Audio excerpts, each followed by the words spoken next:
Allen Robinson will be ready for the game. And as far as that goes, that's and obviously Mike Hull will be ready for the game. That's pretty much an update. Okay, let's start with questions from Rich Scarcella and Reading. Rich, go ahead. Thanks, Jeff. So staying with personnel, Ben Klein, Adam Brenneman, and Alex Kenny didn't play in Indiana. Was it because of injury or something else? Ben Klein was because of injury. It happened on Thursday. His shoulder, he popped his shoulder out, and so he didn't play because of that. Adam Brenneman, we're going to play him against Michigan. And Alex Kenny just didn't play the game. Bob Flanders in Harrisburg. Bill, yeah, two things real quick. If I could, I wanted to wish Mark Brennan a happy 50th birthday. And 50th? I'm really confused. Yep, 50. He's an old man. Where's the guy that asked about the Wow. Go ahead, Bob. The room's still in shock, Bob. I'm in shock too. That's why I wanted to make sure I had the number right. Bill, my question though is, as a coach, when you come off kind of a disappointing showing, like you did against Indiana, how do you strike the balance between kind of correcting things and emphasizing, teaching points, and then kind of just moving on and kind of striking it kind of with the next thing? Is that a challenge for the coaching staff? We've moved on from Indiana. We're focused on Michigan. Our guys are very, very excited about the opportunity they have Saturday night against a great Michigan team, 5-0 team coming in here, 108,000 fans. Our guys are very focused on Michigan, learning the game plan, studying Michigan, and our guys are going to show up and play hard on Saturday night. So we're very focused on Michigan. Derek Lavarson, Wilkes-Barre. Bill, after your first two games, you said about your offensive line that overall you needed to play more consistent up front. Have you seen the improvement there that you wanted the last couple of weeks? So what have the units done well? Where can they do better? Yeah, no, our offensive line's improved every week, and our offensive line will be ready to go on Saturday. Mark Wogenrich in Allentown. So where can you gauge your linebackers at right now, particularly with that Michigan offense and the way they run the ball? Where can we gauge our what, Mark? Linebackers right now. What do you mean gauge them? Like, what does that mean? I don't Well, understand. health overall, like the health, that's what. They'll be there ready to go. We'll have Hull, Wortman, Carson, Obang, Klein will be ready to go. Wooten will be on special teams. Linebackers will be ready to play on Saturday night. Frank Bognani in York. Hi, Bill. Could you just talk just briefly about Jesse James's role, how it might be a little different from the second half of last season? Did Matt Lane, maybe how Matt Lane's injury has affected what Jesse is being asked to do, if it's any different than last year? No. Jesse's been asked to do very similar things, and Jesse is very focused on the Michigan game plan, and Jesse, barring injury, obviously Jesse will play a lot on Saturday night.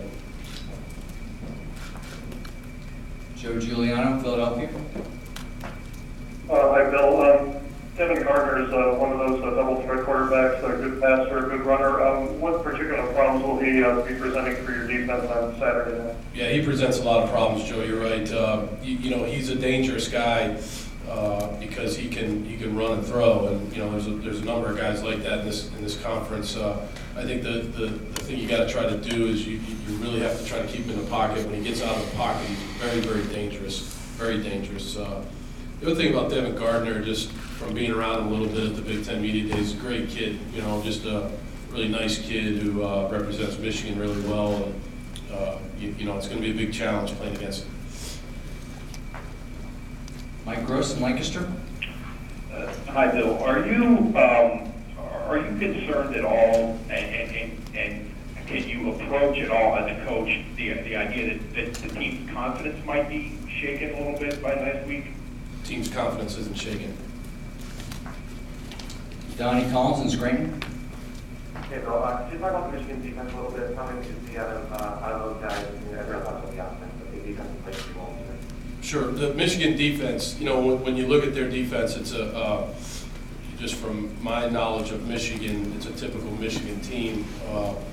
I think Coach Hoke is a fantastic coach, and he's done a great job. I think he's in his 3rd or 4th year there of putting together the type of team that he wants. And on defense, you know, they're very stout up front, very stout, the linebacker core. They play a lot of guys there. Secondary is very disciplined. You know, Greg Madison is the defensive coordinator. Obviously, I've gone up against him when he was with the Baltimore Ravens. He's an excellent football coach. And so it's going to be a big challenge. I mean, these guys are a very, very good football team, but, you know, we're going to do the best we can to put together a good game plan and coach our guys up to go out there and execute the game plan. Dan Gelston from Associated Press. Hi. So I'm asking up some time and you said that, you know, by any stretch of imagination, this is all a Penn State team.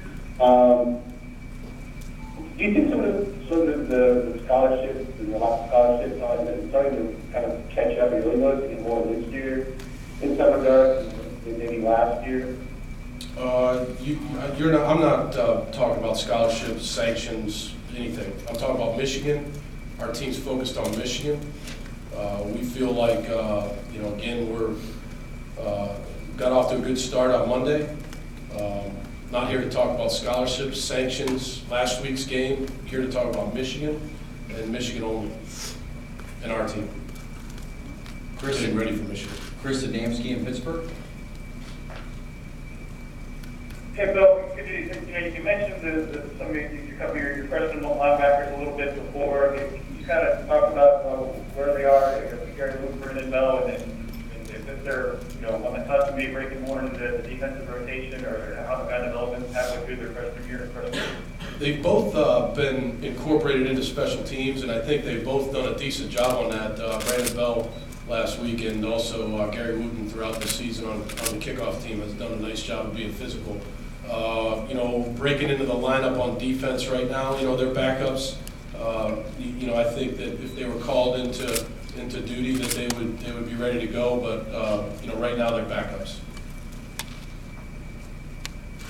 Okay, Brian, we'll take questions from here in the media room. Please raise your hand. I'll bring a microphone to you. Bill, you guys are kind of near the bottom of the Big Ten turnover margin. Yeah. Is that something you could work on in the course of the season? Yeah, we definitely work on that, Mark. We really do. We do a lot of drills on that, and you know, coach it up. And whether it's you know, ball drills, you know, interception drills, strip drills, fumble recovery drills, block punt drills. You know, we drill it. You know, and we need to do a better job in that area. No doubt about it. So we just got to keep working on it, emphasize it on film when we see a good play. You know, somebody that's turned, you know, that's you know, caught an interception or recovered a fumble in practice. You know, hey, great job, and emphasize it, and hopefully we'll start getting that turned around a little bit. Hey Bill, you've talked a lot about the team having a lot of resiliency. I was wondering, is that like a characteristic that's kind of come natural, or do you kind of have to help them kind of cultivate that, like as the season goes on and staying resilient? I mean, I don't know. I'm not a psychologist or a psychiatrist or anything. I just think that we have a fantastic group of kids that are practicing hard right now and very focused on the Michigan game. Well, can you talk about sort of how Allen Robinson has played this year, how important he is to the team, and maybe how he can help with Christian Ackerman's progression? Yeah, he's done a lot of really good things. It started in the off season. He really worked extremely hard on his own game. You know, getting stronger, getting faster, getting quicker. You know, he worked hard in the summertime. He worked hard with Christian when Christian arrived here, and he worked hard with Tyler Ferguson also. So, you know, he's a guy that's you know, you have to give him a lot of credit for the year he's having. He's done a really good job to date into this year. Bill, it's been a few weeks now with Brett Wilkerson. How is he doing in terms of his rehab, and do you expect to have him back at all this year? No, he's doing fine, but he won't be back this year. Bill, granted, most stadiums across the country don't see 70, 80, 90,000 in a given week, but can you just talk a little bit about the importance of having, you know, a full sold-out stadium for homecoming this weekend? Yeah, it's, in my opinion, again, I've said this, and obviously I'm very biased, but this is the best college football atmosphere in the country. We've got a bunch of kids out here in Nittanyville right now. We can't thank the fans enough We're working extremely hard. We're very focused on Michigan, and we're going to work extremely hard to come out and play as good a football game as we can play on Saturday night. And mainly, for this football team and for those fans that show up, 108,000 fans being as loud as they're going to be, it's just going to be a great night to run through that tunnel and be able to play in front of fans like that. We can't say enough about our fans. We owe so much to them, and we're just working hard to play well in front of them. Bill, you were pretty critical of yourself right after the game. Did you go in thinking that you were going to end up throwing it 55 times? Is that what you were intended to do, or could you address? You talked about scheming up some more for the running game also.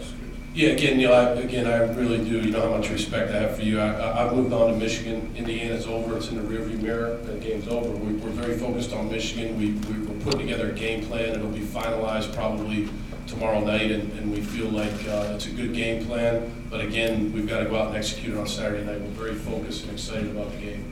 And this would be kind of a touch on personnel.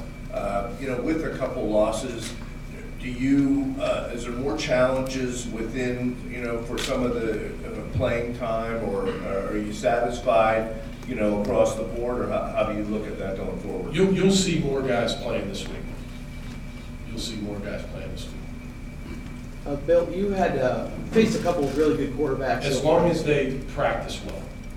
As long as they practice well, Monday through Thursday, you'll see more guys playing well this week.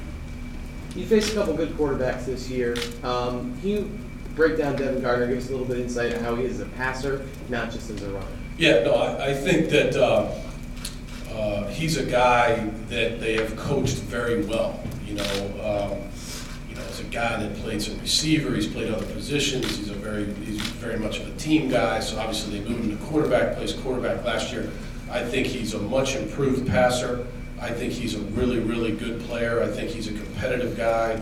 And, like I said earlier, I think we've got a big challenge ahead of us playing against a guy like that who's, a high character guy that's a really good player, is, the type of guy that poses a big threat anytime, you play against a quarterback like that.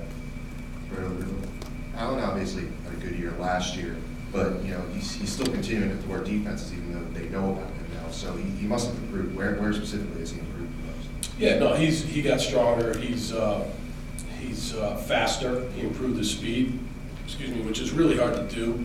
I think in our scheme we've moved him around, so he's become smarter in our scheme. Last year he played mostly on the outside, but now he plays everywhere. He plays number 3, number 2, plays number 1 weak, number 1 strong. Put him in the backfield a little bit. So, he just has a lot better knowledge of our scheme, and all the credit goes to him. He's done a heck of a job.